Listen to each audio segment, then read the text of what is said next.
అప్పు లేకుండా లగ్జరీగా బతకాలని చాలామందికే ఉంటుంది కదా! మిడిల్ క్లాస్ వాళ్ళకైతే చాలా ఉంటుంది. కాబట్టి దీనికోసం నేనైతే అప్పు లేకుండా లగ్జరీగా బతకడానికి నేను కొన్ని టిప్స్ అయితే ఫాలో అవుతున్నానండి. అవి మీతో అయితే షేర్ చేసుకుంటాను. మిడిల్ క్లాస్ ఫ్యామిలీకి బడ్జెట్ సీక్రెట్స్ అయితే ఈరోజైతే మీతో రివీల్ చేస్తానండి. వీడియో చివరి వరకు చూసి నచ్చితే గనక సబ్స్క్రైబ్ చేసుకోండి. అలాగే లైక్ చేసి మీ ఫ్రెండ్స్ అండ్ ఫ్యామిలీకి షేర్ చేసేసేయండి. ఈ రోజుల్లో అప్పులు లేకుండా బతకడం అనేది అసాధ్యం అని చాలామంది అనుకుంటూ ఉంటారు.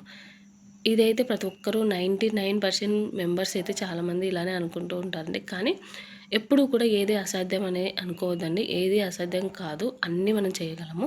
కాబట్టి అప్పు లేకుండా ఉండాలి అంటే మనల్ని మనం ఎలా కంట్రోల్ చేసుకోవాలి. మీకు ఓహ్, ఎక్కువగా సంపాదించకపోయినా కూడా మీకు అంటే మీ పెద్దవాళ్ళ ఆస్తులు లేకపోయినా కూడా అప్పు లేకుండా ఉండాలంటే నేను చెప్పే కొన్ని టిప్స్ ఫాలో అయ్యారనుకోండి అసలు అప్పు అనేది లేకుండా మీరు మంచిగా లగ్జరీగా బతకొచ్చు. ఇక్కడ నేను చెప్పాను లగ్జరీగా బతకొచ్చు అని. కానీ లగ్జరీగా బతకడానికి నా అభిప్రాయం మాత్రమే చెప్తున్నానండి. ఎందుకంటే చాలామంది లగ్జరీ అంటే పెద్ద పెద్ద ఇల్లు, ఖరీదైన కారు, బ్రాండెడ్ వస్తువులు ఉంటాయి చూడండి. అలాగే మీకు ఏది కొనాలన్నా కూడా ఎక్కువగా ఆలోచించకుండా ఇప్పుడు రూ. 1 ఖర్చు పెట్టాలి అంటే ఎక్కువగా ఆలోచించకుండా ఈజీగా కొనగలుగుతారు. అలాంటి వాళ్ళను లగ్జరీగా బతుకుతున్నాం అంటాం కదా! కానీ నా దృష్టిలో అయితే అది లగ్జరీ లైఫ్ అయితే అస్సలు కాదండి. లగ్జరీ లైఫ్ అంటే ప్రశాంతంగా నిద్రపోవడము, ఎవరికీ అప్పు లేకుండా జీవించడము, కుటుంబంతో ఇప్పుడు మార్నింగ్ లేస్తానే పిల్లలతో ఫ్యామిలీతో మొత్తం హ్యాపీగా ఉండడం, ఎటువంటి టెన్షన్స్ లేకుండా ఆ! పిల్లలతో అలాగే ఫ్యామిలీ మెంబర్స్‌తో అందరితో ఆనందంగా గడపడం. ఇవన్నీ నా దృష్టిలో అయితే ఒక లగ్జరీ లైఫ్ అండి. చిన్న చిన్న హ్యాపీనెసెస్ అన్నీ మనం ఆటోమేటిక్‌గా మిడిల్ క్లాస్ ఫ్యామిలీస్ అయినా కూడా ఈజీగా ఇప్పుడు నువ్వు లక్షలు పెట్టి ఒక కోరికను నెరవేర్చాల్సిన అవసరం లేదు. చిన్న చిన్నవి చిన్న చిన్న హ్యాపీనెస్‌తో కూడా మనం హ్యాపీగా ఉండొచ్చు. ఇలా ఉంటేనే ఇవన్నీ కూడా ఒక లగ్జరీగానే నాకైతే అనిపిస్తుందండి. మాది కూడా మా కుటుంబం కూడా ఒక సాధారణ మధ్యతరగతి కుటుంబమే. మాకు కూడా ఎన్నో కలలు ఉంటాయండి. అంటే ఇల్లు కొనుక్కోవాలి, మంచి కారు ఉండాలి, మంచిగా గోల్డ్ ఉండాలి అని చాలా ఆప్షన్స్ అంటే చాలా కోరికలనేది ప్రతి ఒక్కరికి ఉంటాయి. కానీ ఒక విషయం మాత్రం నాకెప్పుడు గుర్తుంటుందండి. అవసరాల కోసం ఖర్చు పెట్టాలి. అంతే తప్ప పక్క వాళ్ళ కోసం కాదు. ఇది నేనెప్పుడు గుర్తుపెట్టుకుంటాను. ఇంకా చెప్పాలంటే నా ఫోన్ వాల్‌పేపర్ గూడా అట్లనే ఉంటున్నాయి. కొన్ని మోటివేషన్స్ నేను వాల్‌పేపర్స్‌లో పెట్టేసుకుంటుంటాను. చూసిన ప్రతిసారి ఎక్కువగా ఏ దానికి టెంప్ట్ కాకుండా ఉంటానండి. కాబట్టి మనకు అవసరమైతేనే ఏదైనా కానీ దానికి రూ. 1 ఖర్చు పెట్టాలి. అది ఏదైనా కానీ అవసరం ఉంటే మాత్రమే. ఇప్పుడైతే నేను ఇంకా స్ట్రిక్ట్‌గా ఎట్లా అంటే అనవసరమైన వస్తువులు కాకుండా ఇది అత్యవసరం అయితే మాత్రమే కొనడానికి ట్రై చేస్తున్నానండి. ఇంతకుముందు అవసరం ఉంటే కంపల్సరీ కొనేదాన్ని. ఇప్పుడు ఇది అత్యవసరం అని అనుకుంటే మాత్రమే కొంటాను. కాబట్టి అనవసరాల కోసం అనవసరమైన వస్తువులు కానీ, అనవసరమైన వాటి కోసం ఎక్కువగా ఖర్చు పెట్టకూడదండి. ఇది అవసరం అంటే మాత్రం ఖర్చు పెట్టుకోవాలి. కానీ పక్క వాళ్ళ కోసం కాదు. కానీ పక్క వాళ్ళ కోసం అంటే ఇప్పుడు మీ ఇంటి పక్కనోళ్ళో ఎవరో ఒకరికి వాళ్ళకి చాలా ఉంటాయి. వాళ్ళకి పెద్దవాళ్ళ ఆస్తుల వల్లనో, లేకపోతే వాళ్ళ మంచిగా సంపాదించడం వల్లనో కానీ వాళ్ళని చూసి మనము మనకు లేవే, మనకు కావాలని చెప్పి మనం అప్పు చేసి మరి తెచ్చుకోవడము, అప్పు చేసి మరి ప్రతి దాని మీద ఇన్వెస్ట్‌మెంట్ చేయడం తప్పు కదా! ఇప్పుడు మీరు ఒక దాని మీద ఇన్వెస్ట్‌మెంట్ చేస్తే ఇప్పుడు మీరు ఒక దాని మీద ఇన్వెస్ట్‌మెంట్ చేశారనుకోండి. దాంట్లో ఇన్వెస్ట్‌మెంట్ చేస్తే చాలా మనీ వస్తుందని చెప్పి ఇంట్లో ఉన్న గోల్డ్ అమ్మడం, లేకపోతే బయట నుంచి అప్పు తీసుకొచ్చి ఎక్కువగా ఇన్వెస్ట్‌మెంట్ చేయడం అలా చేయకూడదు. అంటే ఏదో పక్క వాళ్ళు బాగుపడిపోయారు. మనం కూడా దీంట్లో ఇన్వెస్ట్‌మెంట్ చేస్తే ఎక్కువగా లాభం వస్తది అని చెప్పి కొన్ని దాన్లలో ఇన్వెస్ట్‌మెంట్ చేయడము, అలా చేయడం వల్ల మీరు అప్పులు అయితాయి తప్ప మీకైతే ఎక్కువగా ఏం మిగలదండి. అలానే ఇన్వెస్ట్‌మెంట్ చేయొద్దనట్ల. మన బడ్జెట్‌ని బట్టి మనం ఏ దాంట్లో చేస్తే బావుంటుంది. అలానే తక్కువ దాంతో చేయడం మంచిది. ఇక్కడ నేను మీకు కొన్ని టిప్స్ అయితే షేర్ చేసుకుంటాను అండి. ఫస్ట్ వచ్చేసి బడ్జెట్ ప్లానింగ్. ఇది నేను మెయిన్‌గా 100కి 200% ఇదైతే నేను ఫాలో అయిపోతానండి. ప్రతి వీడియోలో ఎందుకు చెప్తున్నాను అంటే, బడ్జెట్ ప్లానింగ్ అనేది కంపల్సరీ ఉండాలి. బడ్జెట్ ప్లానింగ్ లేకపోతే మీరు ఎంత ఖర్చు పెడుతున్నారు, అలాగే మీరు ఏ దానికి సేవింగ్ చేస్తున్నారు అనేది కూడా మీకు తెలియాలి కదా! ఇప్పుడు మీరు రూ. 1 ఖర్చు పెడుతున్నారు రూ. 1 సంపాదిస్తున్నారంటే, సంపాదించిన దాన్ని మీరు ఎలా ఖర్చు పెడుతున్నారని మీకు లెక్క ఉంటే ఓకే. నేను ఎక్కడ ఏది వేస్ట్ చేయట్లేదు. నేను కష్టపడేదానికి ఒక వాల్యూ అనేది ఉందని మీకే ఐడియా వస్తుంది. ఈ బడ్జెట్ ప్లానింగ్ కావాలంటే నా ఛానల్లో ఉంది, ఒకసారి అయితే క్లిక్ చేయండి. నేను పైన ఐకాన్లో కూడా ఇస్తాను, ఒకసారి చూడండి. లేకపోతే డిస్క్రిప్షన్లో కూడా లింక్ ఇస్తాను, ఒకసారి అయితే చూడండి. బడ్జెట్ ప్లానింగ్ ఎవ్రీ మంత్ అయితే నేను వీడియో అయితే చేస్తాను. అది ఓన్లీ మా ఇంటి బడ్జెట్ ప్లానింగ్ మాత్రమే అండి. అందరికీ ఇలాగే ఉండదు కదా, ఒక్కొక్కరి లైఫ్ ఒక్కొక్క విధంగా ఉంటుంది. కాబట్టి మీరు ఈ బడ్జెట్ ప్లానింగ్లు అయితే ఫాలో అయిపోండి. ఇక నెక్స్ట్ వచ్చేసి ఈఎంఐలకు దూరంగా ఉండడం. ఇది పెద్ద ట్రాప్ అండి. ఈఎంఐలు ఇప్పుడు మనకు అమౌంట్ వాళ్ళు ఇస్తారు ఫస్ట్ ఈఎంఐల ద్వారా. ఇప్పుడు క్రెడిట్ కార్డ్ అయినా అవైనా కూడా మనము అంటే క్రెడిట్ కార్డ్ నుంచి తీసుకోవద్దు అనట్లేదు, కానీ మీరు తీసుకున్నారు అంటే దాన్ని మీరు కట్టే విధంగా ఉండాలి. మళ్ళీ ఇప్పుడు 1 మంత్కో 2 మంత్కో కట్టాల్సి వస్తుంది కదా, మళ్ళీ మీరు కడతారు అంటే కంపల్సరీ తీసుకోండి. 1 ఇయర్ 2 ఇయర్ గురించి మాట్లాడట్లేదు. ఈఎంఐలు ఇక మిగతావి కూడా ఈఎంఐలు ఉంటాయి కదా. ఇప్పుడు వాషింగ్ మిషన్కి ఈఎంఐసే, ఏ వస్తువులు ఇంట్లోకి కావాలన్నా ఈఎంఐసే. ఏముంది ఇప్పుడు మనం కట్టట్లేదు కదా క్యాష్, మెల్లిగా 1 మంత్ కట్టుకుందాంలే అనుకుంటాము. కానీ మీకు అదే చెప్తున్నా, అవసరాల కోసం అనవసరమైన వస్తువుల కోసం ఖర్చు పెట్టకుండా అవసరమైతే మాత్రమే ఖర్చు పెట్టండి. ఇలా ఖర్చు పెట్టారనుకుంటే ఇవన్నీ ఇలా కొన్నారనుకోండి, మీకు ఓకే ఇది కంపల్సరీ కావాలి కాబట్టి ఓకే పర్లేదు, అప్పుడు ఈఎంఐల ద్వారా అయినా సరే తీసుకోండి. అప్పుడు ఈఎంఐ ద్వారా తీసుకున్నా పర్లేదు, అంటే డైరెక్ట్ క్యాష్ ఉండకపోతే ఓకే పర్లేదు, అప్పుడు తీసుకోవచ్చు. అది కూడా మీకు అత్యవసరం అయితే మాత్రమే ఒకసారి గుర్తుపెట్టుకోండి.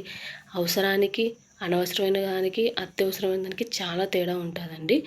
ఇప్పుడు అనవసరమైనది అనుకోండి ఫస్టు, ఇది ఉన్నా లేకపోయినా మనకు అంత పట్టింపు ఏమి ఉండదు. కాబట్టి దీనికోసం మనం ఎక్కువగా ఖర్చు పెట్టాల్సిన అవసరం ఉండదు.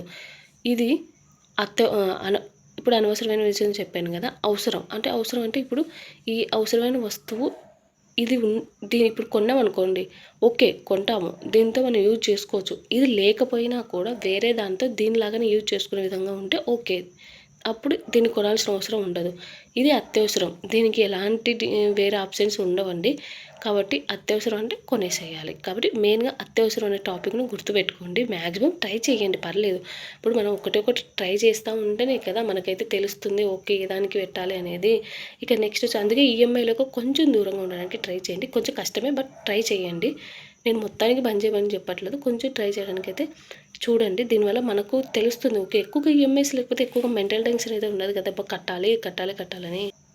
ఇక నెక్స్ట్ వచ్చేసి బయట తినడం కొంచెం తగ్గించాలండి. బయట తినడానికి తగ్గిస్తే సగం అమౌంట్ అయితే సేవింగ్ అయితే అవుతుంది. ఇంట్లో హెల్తీగా చేసుకోండి. ఇప్పుడున్న పరిస్థితులలో హెల్త్ ఇన్సూరెన్స్ ఎంత ఇంపార్టెంటో తెలుసు కదా. ఇప్పుడు అట్లాంటి బయట ఫుడ్ ఎక్కువగా తిని ఏది తిన్నా పాయిజన్ అవుతుందండి ఇప్పుడు. కాబట్టి ఇంట్లోనే హెల్తీగా మీరు కుక్ చేసుకొని ఆరోగ్యంగా అంటే మంచిగా ఫుడ్ కుక్ చేసుకొని తినడం వల్ల కొంచెమైనా మన హెల్తీగా ఉండడానికి అయితే బాగుంటుంది. ఇప్పుడు బయట ఏ ఫుడ్ తిన్నా పాయిజన్ అవుతుంది, ఏమేమో అయిపోతున్నాయి, హెల్త్ ఖరాబ్ అవుతుంది. కాబట్టి ఇప్పుడు టాపిక్ వచ్చింది చెప్తున్నాను. హెల్త్ ఇన్సూరెన్స్ అనేది కంపల్సరీ తీసుకోవాలి. మీకు ఎలా తీసుకోవాలో తెలియకపోతే రీసెంట్గానే వీడియో చేశాను, నేను డిస్క్రిప్షన్లో లింక్ ఇవ్వడానికి అయితే ట్రై చేశాను, మీరు ఒకసారి అయితే చూడండి. లేకపోతే ఛానల్ ఓపెన్ చేసి చూడండి, స్టార్టింగ్లోనే ఉంటుంది. ఇక నెక్స్ట్ వచ్చేసి కాబట్టి బయట ఫుడ్ తినడం కొంచెం తగ్గించండి. ఆటోమేటిక్గా మీకే తెలుస్తుంది, మీకు హెల్త్ అనేది కూడా బాగుంటుంది బాడీ. అప్పుడు మీరు ఎక్కువగా తినడం తగ్గిస్తారు. అలా అని 1 మంత్లో ఒక్కసారి పోయినా పర్లేదండి. 1 మంత్కి ఒక్కసారి బయట ఫుడ్ తింటే ఏం కాదు. చిన్న సేవింగ్స్ అంటే నెక్స్ట్ టిప్ వచ్చేసి చిన్న సేవింగ్స్ అనేది స్టార్ట్ చేయండి. చిన్న సేవింగ్స్ అంటే ₹1 స్టార్ట్ చేసి మొదలు పెట్టినా కూడా అది కూడా సేవింగే అవుతుందండి. మీరు మీ ఇంటి బడ్జెట్ని బట్టి మీరు ఎంత సేవ్ చేయగలరు అనే దాన్ని బట్టి ప్రతిరోజు కొంచెం అమౌంట్ సేవింగ్ అయితే చేసుకోండి. మీకు ఇలాంటి సేవింగ్ టిప్స్ కూడా చాలా ఉన్నాయి. డైలీ ₹10 సేవింగ్స్, ₹100 సేవింగ్స్, అలా చాలా వీడియోసే ఉన్నాయండి. మీరు ఒకసారి ట్రై చేయండి. చిన్న సేవింగ్సే అనుకుంటాము, కానీ ఇలా చిన్న సేవింగ్సే మనకు ఫ్యూచర్లో చాలా బాగా అయితే ఉపయోగపడతాయి. ఇక నెక్స్ట్ వచ్చేసి ఇతరులతో పోల్చుకోవడం మానేయాలి. ఇది లాస్ట్ టిప్ అండి. ఇది 5 టిప్పులు. ఫస్ట్‌ది వచ్చేసి ఏంటి, బడ్జెట్ ప్లానింగ్. నెక్స్ట్ ఈఎంఐలకు దూరంగా ఉండడం. బయట తినడం తగ్గించడం. నెక్స్ట్ చిన్న సేవింగ్స్ అనేది చేసుకోవాలి. ఇంకా లాస్ట్‌ది వచ్చేసి ఇతరులతో పోల్చుకోవడం మానేయండి. ఇది మెయిన్ అండి. పైన 4 పాటించకపోయినా ఈ 5వ మాత్రం కంపల్సరీ పాటించండి. ఇతరులతో పోల్చుకోవడం మానేయండి. ఇది చేస్తే మీకు 80% అప్పులు కాకుండా లగ్జరీగా బతకొచ్చు. ఎందుకంటే ఇప్పుడు మీకు నచ్చినట్టుగా ఉన్నారనుకోండి, అసలు ఎక్కువగా ఖర్చు పెట్టాల్సిన అవసరం ఉండదు. పక్క వాళ్ళు అన్నారే ఇతరులతో పోల్చుకున్నారనుకోండి, అదిగోండి వాళ్ళు మంచి డ్రెస్ వేసుకున్నారు, మనం కొనేసేయాలి ఎమ్మటే. వాళ్ళ ముందర మంచిగా కనిపించాలి. లేకపోతే వాళ్ళు కమ్మలు ఇప్పుడు ఇయర్ రింగ్స్ కొన్నారు, మనం కొనేసేయాలి కొత్త మోడల్. లేకపోతే లేడీస్ గురించి చెప్తాను, లేడీసే కదా ఎవరైనా కానీ జెంట్స్ కానీ ఇప్పుడు పక్కన వాళ్ళని చూసి మనకు అవి కావాలి అంటే వాళ్ళ పరిస్థితి ఏంది, వాళ్ళకు మనీ ఉండొచ్చు, వాళ్ళు మంచిగా సంపాదించుకోవచ్చు, లేకపోతే ఫ్యూచర్లో ఎక్కువ సేవింగ్ చేసుకోకపోయి ఉండొచ్చు. ఒకవేళ సేవింగ్ చేసుకున్నా ఒకవేళ సేవింగ్ చేసుకున్నా కూడా మళ్ళీ ఇప్పుడు వాళ్ళకు పెద్దవాళ్ళు సంపాదించిన ఆస్తి ఉండొచ్చు. వాళ్ళ పరిస్థితులను బట్టి వాళ్ళకు ఉంటుంది. లేకపోతే ఇప్పుడు మంచిగా సంపాదించుకుంటుండొచ్చు. పర్లేదు వాళ్ళు మంచిగా సంపాదించుకుంటున్నారంటే వాళ్ళు ఎలా చేస్తున్నారో దాన్ని ఫాలో అంటే కొన్ని టిప్స్ తెలుసుకోవడానికి తప్పు లేదండి. అలాగే మన పరిస్థితి ఏంది? మనం ఎలా ఉండాలి? మనం అంటే మీరు అలాగే ఉండండి అని నేను చెప్పట్లేదు. మనం సంపాదించుకోవడానికి ట్రై చేయాలి. కొన్ని దారులు వెతుక్కోవాలి. అంతే తప్ప వాళ్ళ మీద వాళ్ళకు ఉంది అని మనం ఎప్పుడు ఫీల్ కావద్దండి. అది కర్మ. ఇప్పుడు మనము వాళ్ళకు ఉంది అని బాధపడుకుంటూ ఉన్నామనుకోండి, వాళ్ళ మీద కుళ్ళు పెట్టుకొని వాళ్ళ గురించి ఎక్కువగా ఫీల్ అయిపోయి పక్కన నుంచి వాళ్ళకు అన్ని మైనస్లు చేయాలని ట్రై చేస్తూ ఉంటే అది మనకు ఇప్పుడు కాకపోయినా నెక్స్ట్ అయినా సరే కర్మ అనేది మనకు తిరిగి వస్తుందండి. చాలామంది అనుకుంటారు మేము చాలా మంచి వాళ్ళము, మేము ఎవరికీ ఏది చేయలేదని. ఒకరి గురించి చెడుగా ఆలోచించి వాళ్ళను నాశనం అయిపోవాలని మనసులో అనుకున్నా కూడా అది తిరిగి మీకే వస్తుందండి. అందుకని ఎవరి గురించి ఎందుకు ఆలోచించుకోవాలి? ఆ ఆలోచించే టైంలో మీకోసం మీరు టైం ఇన్వెస్ట్మెంట్ చేసుకోండి. దానివల్ల మీకే గ్రో అయితే ఉంటుంది. కంపల్సరీ ఈ టిప్ అయితే ఫాలో అయిపోండి. మీరు లగ్జరీగా బతకాలి అంటే అప్పులు లేకుండా మెయిన్ అండి. నా మైండ్ సెట్ ఏంటంటే అప్పు లేకుండా ఉండాలి. ఇప్పుడు మీకు అప్పు లేదా అంటే మాకు అప్పు లేదు, కానీ భవిష్యత్తులో రావచ్చు. కానీ రాకుండా ఉండడానికైతే ట్రై చేస్తాం. మేమైతే పిల్లల స్కూల్ ఫీజుకి ఒక్కటే ఇవేంటివి క్రెడిట్ కార్డ్ నుంచి యూజ్ చేస్తామండి. దాని తర్వాత మళ్ళీ మాకు ఓన్లీ స్కూల్ ఫీజుకి ఒక్కటే కొంచెం కొంచెం క్రెడిట్ కార్డ్ నుంచి యూజ్ చేస్తాం. అది కూడా ఏదో క్రెడిట్ కార్డు ఉంటాయి కదా ప్రాబ్లమ్స్, దానికోసమే క్రెడిట్ కార్డ్ తీసుకుంటామండి. ప్రతి నెల మేము కొంచెం కొంచెం సేవింగ్స్ అయితే పిల్లల ఫీజు కోసం ఈ ఇయర్ నుంచి అయితే సేవింగ్స్ అయితే స్టార్ట్ చేయాలి. ఇంకా ఎక్కువగా ఈఎంఐస్ క్రెడిట్ కార్డ్ యూజ్ చేయకుండా. కాబట్టి మాకు కూడా కొంచెం ఉందండి. మరి ఎక్కువ అని చెప్పను, కొంచెం అయితే ఉంది. ఇంత అని చెప్పలేను కానీ కొంచెం ఉంది. ఆ కొంచెాన్ని కూడా తగ్గించుకుంటూ ఉండాలి. అప్పు లేకుండా ఉండడానికైతే మ్యాక్సిమం ట్రై చేయాలి. కానీ ఇప్పుడున్న దాంట్లో మనకొచ్చే జీతం ఇంత, మన ఖర్చులు ఇంత ఉంటాయి. మరి ఎట్లా సరిపోతుందో చెప్పండి. రెంట్లు, ఇంట్లో సరుకులు, ఇంట్లో మేనేజ్ చేయడం ఇవన్నీ చూసుకుంటూ ఉండాలంటే అవుతుంది. మనం ఇంత చేసే దానికంటే ఇంత చేయడం బెస్ట్ కదా! అదే చెప్తున్నాను అంతే. అప్పు లేకుండా ఉండడం అంటే పెద్ద వరం నా దృష్టిలో అయితే గన. దానికోసమే ట్రై చేస్తూ ఉన్నాము. ఉండాలి అంటే ఇన్కమ్ ఎక్కువ రావాలి కదా! ఇన్కమ్ ఎక్కువ వస్తే ఆటోమేటిక్‌గా అప్పు లేకుండా అయితే ఉంటుంది. ఇక వీడియో అయితే ఇంతటితో ఎండ్ చేసేస్తున్నాను. వీడియో నచ్చితే గన సబ్స్క్రైబ్ చేసేసుకోండి. Thank you.